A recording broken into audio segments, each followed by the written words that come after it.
경제신문 사설 읽는 드림중개사입니다. 오늘 읽을 매일경제 사설의 제목이 코로나 위기 틈타 글로벌 기업 인수 노리는 차이나머니입니다. 코로나19 사태로 세계 경제가 급냉하고 있는 가운데 중국 기업들은 해외 기업 인수 합병에 다시 시동을 걸고 있다. 블룸버그에 따르면 최근 유럽투자은행에는 유럽 기업을 인수하려는 중국 기업 금융회사의 제안이 부쩍 늘어났다. 코로나19 쇼크로 기업 가치가 급락했기 때문이다. 중국 푸싱그룹은 해외 우량 자산을 인수할 세기의 기회가 왔다고 지난달 공개 선언하기도 했다.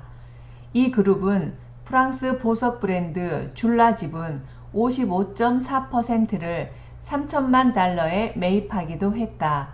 미중 무역전쟁 이후 미국 유럽의 견제와 중국의 자본 유출 단속으로 2018년에서 2019년 크게 위축됐던 중국 기업들의 해외 M&A가 되살아나고 있다.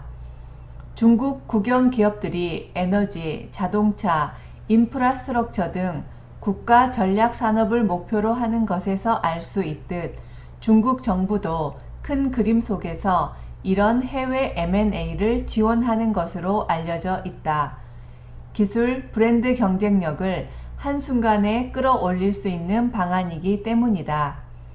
여기에 맞서 유럽연합 집행위원회는 지난달 주요 기업이 적대적 M&A에 취약해졌다며 회원국들의 해외 M&A에 대한 방어수단을 강구하라고 경고했다. 이탈리아, 스페인, 독일 등이 이에 따라 전략산업 방어 방안을 마련했거나 검토 중인데 한국도 예외일 수 없다. 코로나19 사태로 한국 기업들도 최대 위기를 맞고 있는 만큼 우리 정부도 보다 큰 그림에서 기간 산업을 지키기 위한 틀을 짜야 할 것이다. 또 매일경제와 DB금융투자가 이달 초 코스피 시가총액 50대 기업을 분석한 데 따르면 이들 기업은 2019년 말 현금성 자산이 107조 원으로 2018년 말에 비해 4% 늘어났다. 역대 최고 금액이다.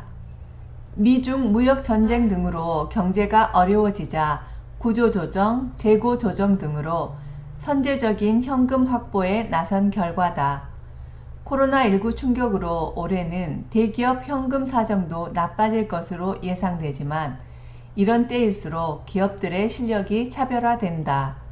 눈앞에 닥친 위기를 이겨내는 것이 우선이지만 코로나19 사태 이후 세계 시장의 경쟁 구도를 바꿀 큰 그림을 그리는데도 관심을 기울여야 할 것이다. 코로나19로 세계 경제는 어려운데 그 기회를 틈타 중국 기업들이 인수합병에 시동을 걸고 있다고 합니다. 경제 급냉 여파로 기업 가치가 급락한 기업들이 대상입니다. 한국 기업들도 현재의 어려움만 생각하지 말고 세계 시장의 경쟁 구도를 바꿀 전략을 짜고 실천해야 할 것입니다. 위기란 기회의 다른 이름인 듯 싶습니다. 감사합니다.